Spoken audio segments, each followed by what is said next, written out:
Friends, तो आज आपके बीच हम फिर उपस्थित हैं गुणनफल प्राप्त करने की एक बहुत ही आसान विधि, जो वैदिक गणित का जो एक सूत्र है निखिलम। तो निखिलम विधि से हम गुणनफल कैसे प्राप्त करते हैं और किस संख्याओं का गुणनफल हम इस विधि से प्राप्त कर सकते हैं। तो आज क्लास में हमें ये जानना है। तो सबसे पहले कि ये जो निखिलम विधि है, तो यह निखिलम विधि का हम उपयोग कब करेंगे, सबसे पहले इसको हम जान लेते हैं। तो निखिलम विधि का जब हम कभी उपयोग करते हैं तो इसका उपयोग तब करते हैं जब आधार या उपाधार के आसपास की जो संख्याएं होती है, तो जब उसे गुणनफल करना होता है, जब उसे मल्टीप्लाई करना होता है, तो इस कंडीशन में हम इस निखिलम सूत्र का उपयोग हम काफ़ी आसानी से कर लेते हैं और बहुत ही कम समय में 2 से 3 सेकंड में हम मल्टीप्लाई कर लेते हैं। तो चलिए आइए हम देखते हैं कि ये निखिलम विधि क्या है और इसका हम उपयोग कैसे करते हैं। तो उसके पहले यहाँ पे हम जान लेते हैं कि आधार क्या है, उपाधार क्या है।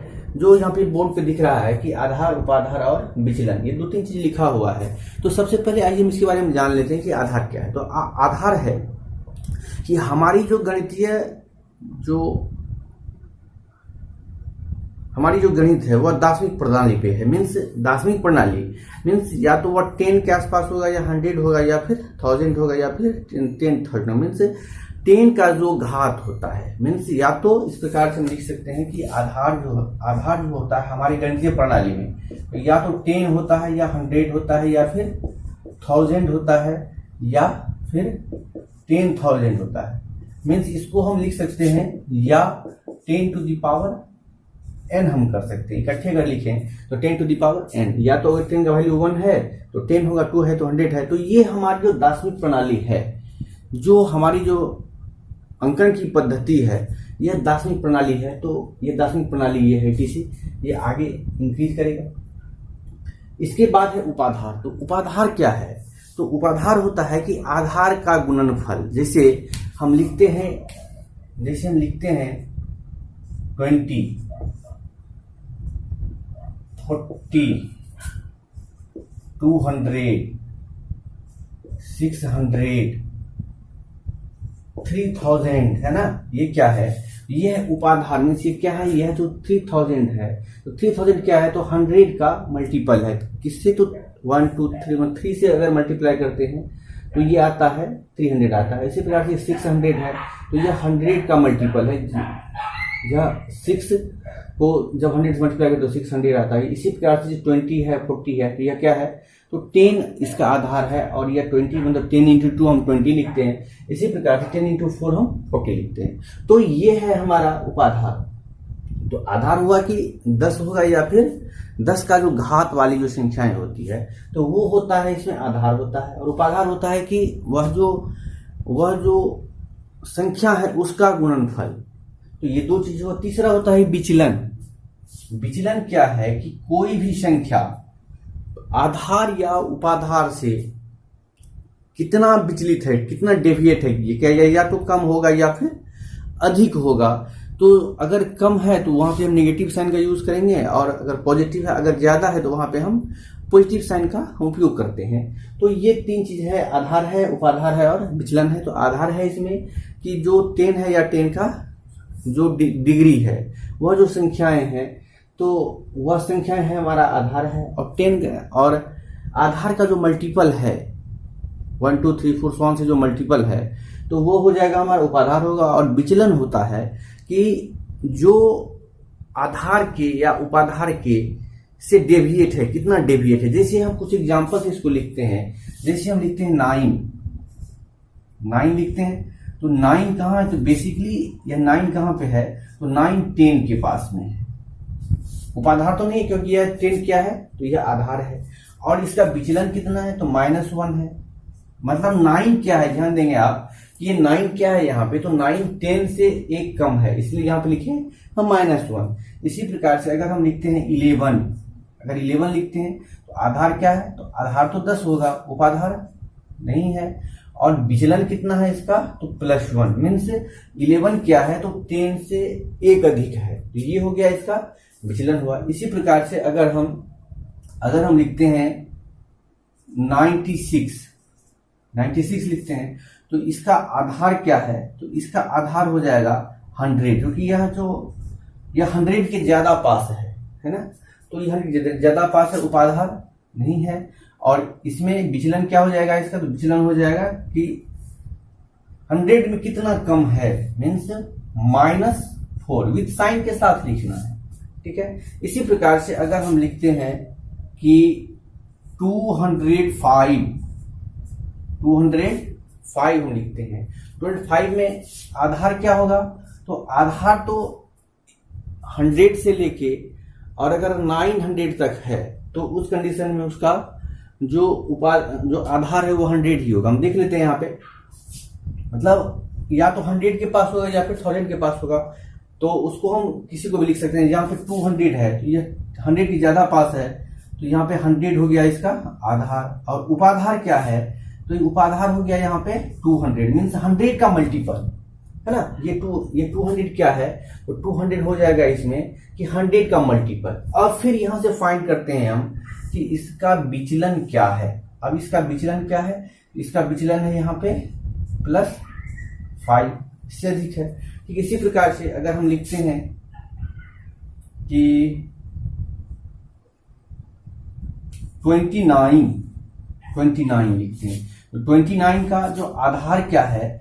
तो इसका आधार हो जाएगा 10, उपाधार क्या होगा 20, और विचलन क्या है?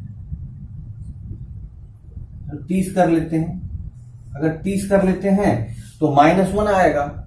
अगर 30 कर लेते हैं तो 30 में 1 कम है, या अगर इसको अगर 20 करेंगे तो यहाँ पे फिर +9 आएगा। तो चलो यहाँ पे 30 कर लेते हैं तो यहाँ पे -1 आया। तो आज जो हमें सीखना है तो इसमें क्या है? तो कुछ आधार भी हैं और कुछ उपाधार भी हैं। तो आज जो हमें बेसिकली सीखना है, तो आज की क्लास में सीखना है कि आधार पे आधारित जो नंबर हैं, वही उपाधार पे आज नहीं सीखेंगे, ये अगले वाले क्लास में सीखेंगे। तो आज जो हम सीखते हैं तो इसमें आधार पे के आसपास की जो संख्याएं हैं तो उसका हम मल्टीप्लाई हम कैसे करेंगे? तो आइए हम चलते हैं, एक सिंपल सा हम एक एग्जाम्पल हम लिखते हैं। जैसे सिंपल वे में हम लिखते हैं कि 12 × 14, सिंपल सा 12 × 14। तो ये बिल्कुल क्या करना है? तो सबसे पहले क्या करना है? तो ये जो 12 है, तो 12 तो हम लिखे, यहाँ पे 12 लिखे। इसका आधार क्या है? इसका आधार जो है, ये 12 का जो आधार है, तो इसमें आधार इसका 10 है। चलिए इसको हम आधार को लिख लेते हैं। इसका ये तो इसमें इसका आधार क्या है? तो 10 है। तो 10 के आसपास की दोनों संख्याएं हैं, तो इसका आधार हो गया इसमें 10। अब अगर ये 12 है तो 12 क्या है? तो और इसका विचलन क्या है? ध्यान देंगे, विचलन है इसका +2।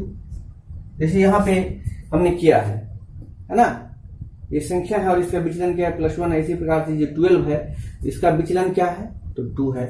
इसी प्रकार से जो 14 है, इसका विचलन क्या है? तो 4 है। अब क्या करना है कि इसको हमें मल्टीप्लाई करना है। तो मल्टीप्लाई करने का बिल्कुल ही आसान सा तरीका है। अब देखेंगे इसमें करते क्या है हम। तो सबसे पहले इसको हम 2 पार्ट में बांट लेते हैं। अब यहां से एक राइट पार्ट है और एक लेफ्ट पार्ट है। तो राइट पार्ट को क्या करना है? तो राइट पार्ट को सीधे मल्टीप्लाई कर लेते हैं, राइट। और इसको क्या करना है? इधर वाला को मल्टीप्लाई नहीं करना है। इसको क्या करते हैं?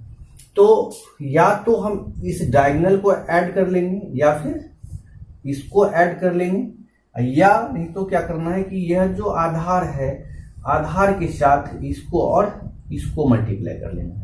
मतलब या तो क्या करना है कि यह जो अगर हम 12, अगर ये 12 है, ये 12 है, तो 12 में 4 को ऐड करेंगे, मतलब डायगोनल ऐड करना है।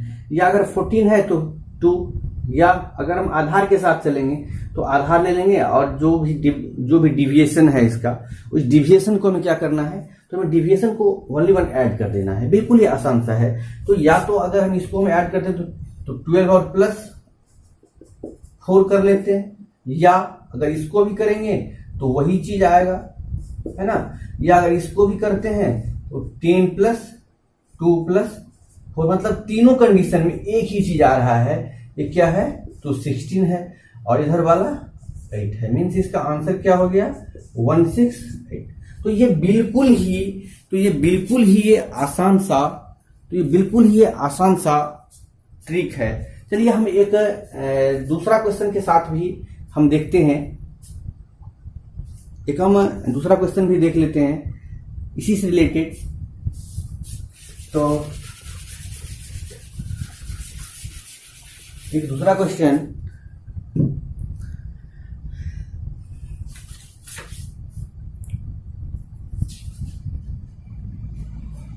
जैसे 15 इंटू 17 क्वेश्चन है कि 15 इंटू 17 मीन्स 15 को 17 से मल्टीप्लाई करना है। तो बिल्कुल ही आसान सा है। अब जैसे 15 है तो 15 का डिविएशन क्या है, तो +5 और 17 तो 17 और +7 इसका डिविएशन क्या है, तो 7 है। इसके अब अगला स्टेप में क्या करना है, फिर से हमें वही काम करना है। जो राइट पार्ट है, राइट पार्ट को क्या करना है, तो मल्टीप्लाई कर देना। लेकिन एक चीज ध्यान पे रखना है कि जो पार्ट वाइज जो हम कर रहे हैं तो उसमें उतने ही नंबर्स को रखने हैं जितने इसके आधार में नंबर ऑफ जीरोज हैं। मतलब जितने आधार में जीरो हैं उतने ही राइट पार्ट वाला, राइट साइड वाला जो हमारा सिलेबल है उसमें उतने ही डिजिट्स होंगे, उससे ज्यादा उसमें डिजिट्स को नहीं रखना है। मीन्स जैसे अगर यहाँ पे अब 35 लिखते हैं तो 35 तो हम लिखते हैं, ये 35 है। और इधर वाला में क्या करना है कि लेफ्ट साइड वाला क्या करना है कि इसको डायगोनली इसको ऐड कर दो, या ऐसे कर दो या ऐसे ऐड कर लेते हैं। दोनों कंडीशन में 15 और 7 22, या 17 और 5 22 ही आ रहा है, ये 22 आया। लेकिन इसमें क्या करना है कि राइट साइड वाला जो पार्ट है उसमें क्योंकि 2 डिजिट्स हैं, तो अगर 2 डिजिट्स, एक को क्या करना है कि जो उसमें जो लेफ्ट साइड है उसको उससे लेफ्ट साइड वाले में उसको ऐड कर देना है। मीन्स इसको ऐसे लिखते हैं कि ये तो राइट साइड वाला 5 तो आ ही गया, 2 और 3 5 और 2, ये हो गया हमारा आंसर हुआ। एक और क्वेश्चन को हम देख लेते हैं। एक और क्वेश्चन है 98 इंटू 97। अब ये देखिए क्वेश्चन को कि अब इस प्रकार का अगर हम मल्टीप्लाई भी करते हैं तो हमको ज्यादा टाइम लगता है, तो इसको हम कितना आसानी से कर लेते हैं। यहाँ पे अगर 98 है तो मीन्स 98 मीन्स है कि ये 100 के बिल्कुल आसपास है, 100 के आसपास है। मीन्स अगर हम 98 अगर लिखते हैं तो इसका डिविएशन क्या होगा, 2 अंक में आएगा क्योंकि 100 है। अगर 100 में जितने जीरोज हैं उतने ही डिविएशन में यहाँ पे लिखना है। अगर 100 में आएगा तो ध्यान पे रखना है इस चीज को कि अगर 100 के टर्म में है तो जितने जीरोज हैं 100 में उतने ही यहाँ पे डिविएशन में नंबर्स लिखने हैं। उसी प्रकार से दूसरा क्या है, तो 97 है। मीन्स 03। फिर से वही काम करना है हमें कि ये जो राइट पार्ट वाला है इसको मल्टीप्लाई कर लेना है और जो लेफ्ट पार्ट वाला है उसको इसमें ऐड कर लेना है, हमारा आंसर आ जाएगा। अब देखिए यहाँ पे कि यहाँ भी निगेटिव है और यहाँ भी निगेटिव है ना। तो यहाँ भी निगेटिव है और यहाँ भी निगेटिव है, दोनों में निगेटिव है। दोनों में निगेटिव है तो निगेटिव इंटू निगेटिव पॉजिटिव हो जाएगा। तो 2 इंटू 3 6। और चूंकि इसमें राइट साइड में 2 डिजिट तो लिखना ही है क्योंकि जो 100 है जो इसका आधार है इसमें 2 डिजिट्स हैं, इसलिए जो राइट पार्ट होगा, जो राइट साइड वाला हिस्सा होगा उसमें हमें 2 डिजिट लिखना है। तो यहाँ पे 1 डिजिट आ रहा है तो इसमें एक और 0 लगा देना है। और लेफ्ट साइड वाला में क्या करना है कि डायगोनल ऐड करना है। देखिए ध्यान से कि 98 है और यहाँ पे -3 है तो ये 95 हो रहा है, और या 97 और यहाँ पे -2 है तो ये भी 95 ही हो रहा है। मीन्स इसका आंसर हम लिख सकते हैं यहाँ पे 9506। ये हमारा बिल्कुल आसान सा ट्रिक है। एक दो और क्वेश्चन को देख लेते हैं, थोड़ा सा इससे बड़ा क्वेश्चन को देख लेते हैं, फिर आगे वाले क्लास में हम इससे रिलेटेड जो भी और भी कुछ जो प्रश्न आएंगे तो उसको हम वहां पे सीखने का हम प्रयास करेंगे। जैसे एक और क्वेश्चन लिख लेते हैं 997 इंटू 996 है ना।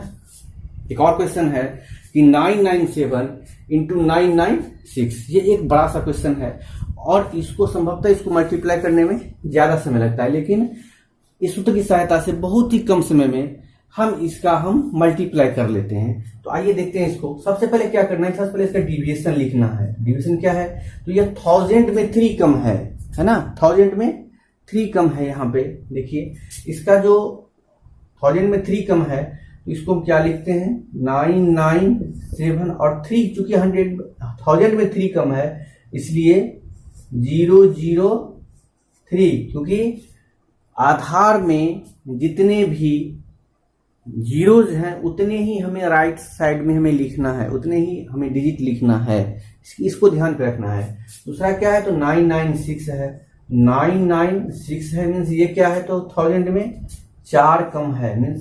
004 है ना। अब क्या करना है कि राइट साइड वाला जो है बिल्कुल आसान सा है कि राइट साइड वाला जो है इसको मल्टीप्लाई कर लेना है 12, और चूंकि इधर 3 डिजिट है तो यहाँ तो 0 लिखना है और बाद बाकी क्या करना है कि इसको या तो इसको ऐड कर लो या फिर इसको ऐड कर, दोनों में किसी को हम ऐड कर सकते हैं। मीन्स अगर 996 में अगर -3 को ऐड करेंगे तो ये हो जाएगा हमारा 993, या अगर 997 में अगर हम 4 को हम ऐड करें -4 को ऐड करेंगे तो ये भी इतना ही होगा। मीन्स इसका जो आंसर है कि आंसर आ गया हमारा 993012। तो ये बहुत ही आसान सा एक मेथड है निखिलम। तो आज हमने इसमें पढ़ा कि आधार के आसपास की जो संख्याएं हैं तो उसका हम मल्टीप्लाई हम कैसे करते हैं। एक और एग्जांपल को हम देख लेते हैं कि जैसे 1014 और इंटू 1012। अब यहां पे 1014 और 1012 को इसे मल्टीप्लाई करना है। तो बहुत ही आसान तरीका है। क्या करना है इसमें कि 1014 मीन्स 1000 क्या है इसका तो 1000 तो इसका आधार है और इसका डिविएशन कितना है तो 014 इसका डिविएशन है। 1000 में कितना डिविएशन है तो 014 का मतलब 14 का डिविएशन है 1000 में। इसी प्रकार से ये क्या है यहाँ पे तो 1012 और इसमें डिविएशन क्या है तो 012 इसका डिविएशन है। बिल्कुल ही आसान सा है। इसको क्या करना है इसको मल्टीप्लाई कर लेना है, राइट साइड वाले को मल्टीप्लाई करना है तो ये हो जाएगा 168 और लेफ्ट साइड वाले को क्या करना है तो डायगोनल में इसका एडिशन कर लेना चाहिए, इसको इधर से या फिर इसको इधर से कर लेते हैं।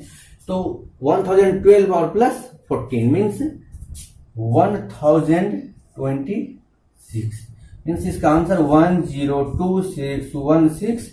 तो ये बिल्कुल ही ये एक आसान सा मेथड है और आप निश्चित रूप से इस मेथड को आप निश्चित रूप से आप आज की क्लास में आपने सीखा होगा और आपको ये वीडियो कैसी लगी आप निश्चित रूप से आप कमेंट करके बताएंगे। और आगे वाले जो हमारे क्लास होगा तो उसमें हम निश्चित रूप से आज तो हम ओनली या तो दोनों पॉजिटिव डिविएशन था या फिर दोनों नेगेटिव डिविएशन था, तो आगे वाले क्लास में जो होगा हमारा तो उसमें हम जो नेगेटिव और पॉजिटिव डिविएशन जब एक साथ आएगा तो उसका हम मल्टीप्लाई कैसे करते हैं तो ये हम आगे वाले क्लास में हम सीखेंगे। और फिर जो उपाधार होता है तो उपाधार के साथ हम मल्टीप्लाई कैसे करेंगे तो ये हम आगे वाले क्लास में हम सीखेंगे। तो आप निश्चित रूप से आप कमेंट करके बताएंगे कि ये वीडियो आपको हमारी कैसी